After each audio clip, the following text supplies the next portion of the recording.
प्यारे दोस्तों, आज हम जन्म कुंडली में पितृ दोष किन कारणों से बनता है या पितृ दोष के कारण कौन सी परेशानियां आ सकती हैं या पितृ दोष से मुक्ति के लिए क्या उपाय किए जा सकते हैं या पितृ दोष की जो उपाय है किन दिनों में करने उचित रहते हैं, इन सभी बातों की ओर ध्यान देंगे।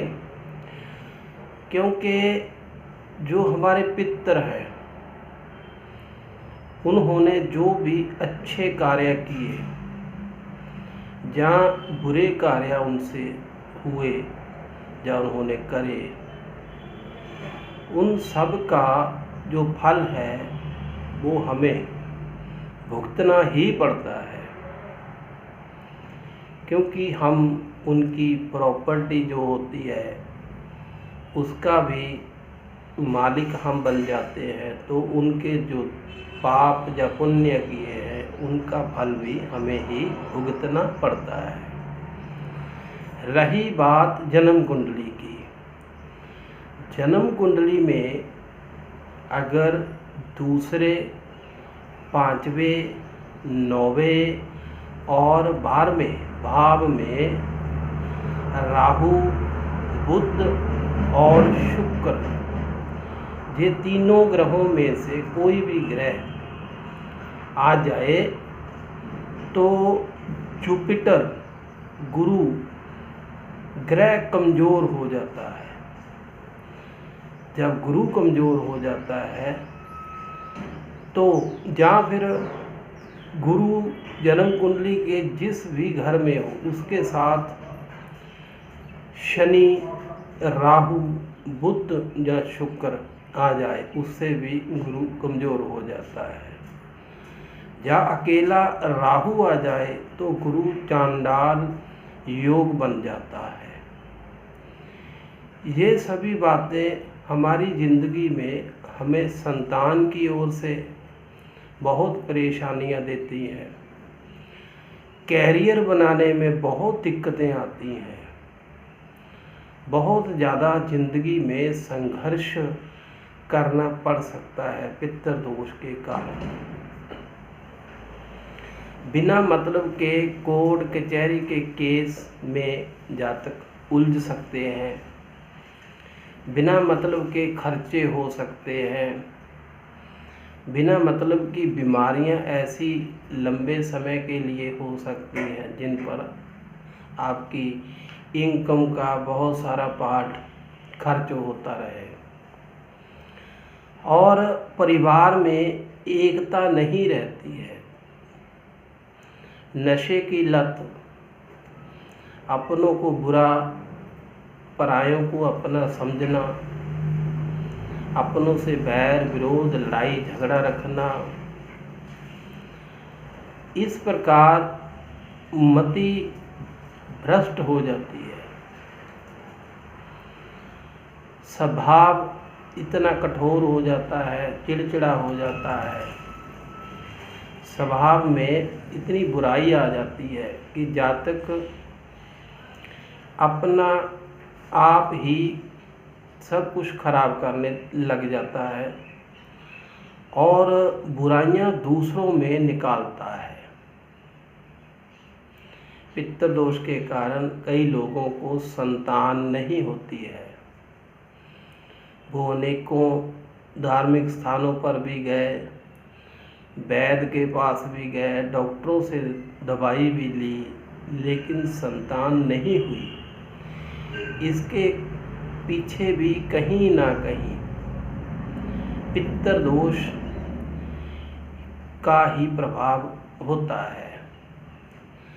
ऐसे ही कई लोग दक्षिण मुखी या ईशान नृत्य मुखी मकान में रहते हैं, वहाँ गुरु का प्रभाव कम हो जाता है, पापी ग्रहों का प्रभाव बढ़ जाता है। इसके कारण भी संतान सुख में कमी आती है और कैरियर पूरी जिंदगी अच्छी नहीं रहती है।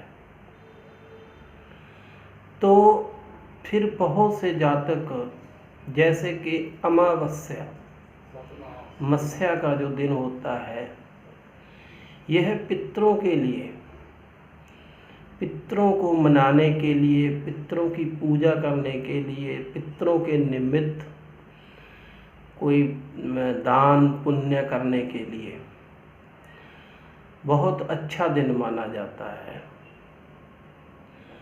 अमावस्या ब्राह्मणों ने, हमारे ऋषियों ने ऐसा दिन निकाला कि इस दिन जो भी जातक अपने पितरों के लिए कुछ करना चाहता है, पितृ ऋण से मुक्ति चाहता है, तो इन दिनों बहुत से उपाय होते हैं जो किए जा सकते हैं।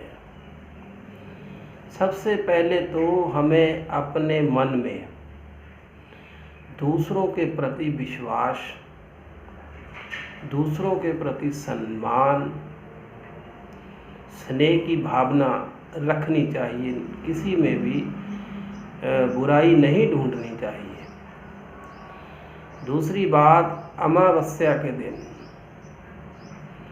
जो कोढ़ी लोग होते हैं, गरीब, अंगहीन, अंगभंग या अंधे, उन लोगों को खाने के लिए भोजन दें, उनसे आशीष प्राप्त करें। उन्हें वस्त्र भी दिए जा सकते हैं, चप्पल वगैरह भी, जूते वगैरह भी दिए जा सकते हैं।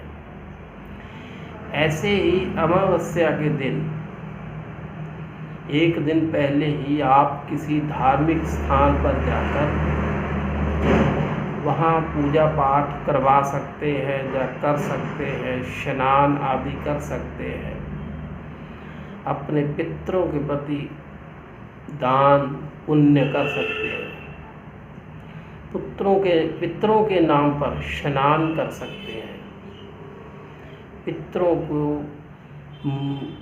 पाप कर्म से मुक्ति प्राप्त हो, इसके लिए धार्मिक स्थानों की यात्रा अमावस्या के दिन बहुत ही लाभदायक रहती है। जहाँ लंगर चल रहा हो, लंगर में आप सेवा कर सकते हैं, लंगर में राशन दे सकते हैं, धन देकर भी वहाँ अपना हिस्सा डाल सकते हैं। हाथों से सेवा, बर्तन साफ करने की सेवा भी की जा सकती है। जहाँ किसी धार्मिक स्थान में जहाँ लंगर बरताया जाता है, वहाँ सफाई, फर्श की सफाई की जा सकती है। या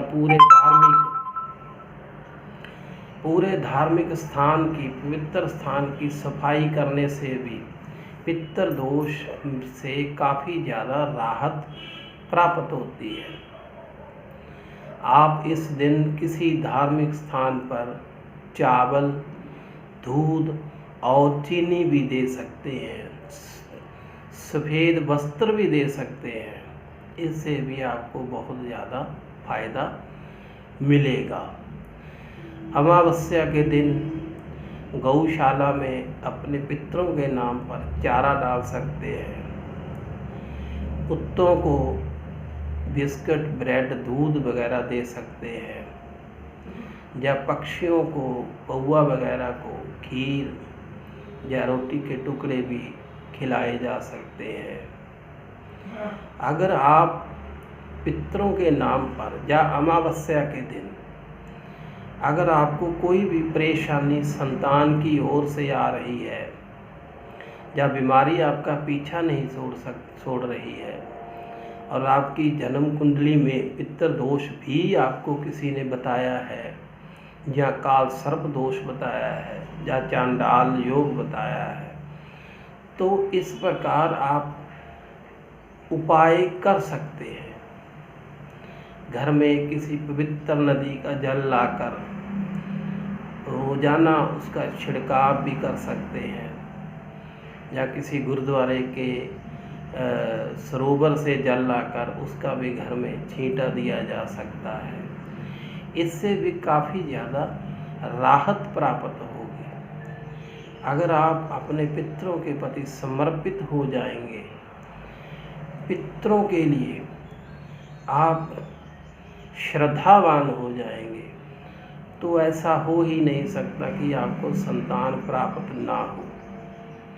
और आपके जो पितृदोष के कारण आपकी ज़िंदगी में भूचाल पैदा हो रहा है, वह एकदम ख़त्म हो सकता है। आप जो हमने उपाय बताए हैं वो करिए। अपने पितरों के प्रति श्रद्धा से आपकी सभी मनोकामनाएं पूरी होंगी, सभी मुसीबतें दूर होंगी, ऐसी मेरी मंगल कामना। नमस्कार।